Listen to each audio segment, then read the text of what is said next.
inflation has been a very popular character in the news the last couple years, but it's something that's always been around, right? So plan for inflation, especially for increased healthcare costs in retirement. Of course, healthcare costs, folks don't know this, are basically 4.5-ish% increase every year. So it's actually higher than inflation. So ensuring that when you are looking at your spending plan and running those projections, that those are accommodated for. And also, if I may take this moment, Julian, so we are recording this in March, which is National Women's History Month.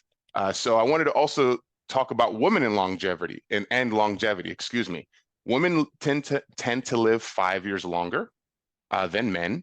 They're 80% more likely to be impoverished after 65. And the real reason behind that is if the husband has a health issue, and they go into a long-term care facility and the savings or insurance is in there, they spend a lot of the resources, and then unfortunately the surviving spouse is left behind. And women make up 70% of nursing home residents.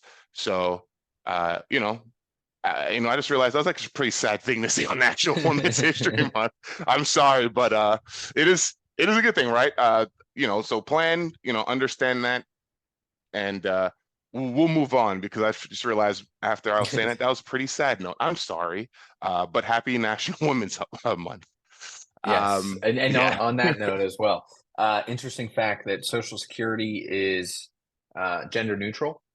So comparatively, if you were to buy an annuity or go through a private company to receive that type of income, if you are a woman, you would get a lower benefit because they would expect you to live longer. So that's another way you can sort of strategize around Social Security, knowing that you have a longer life expectancy and thus can incorporate that, knowing that the government doesn't incorporate it. So that's always can be impactful as well. Nice. All right. So that was the first question.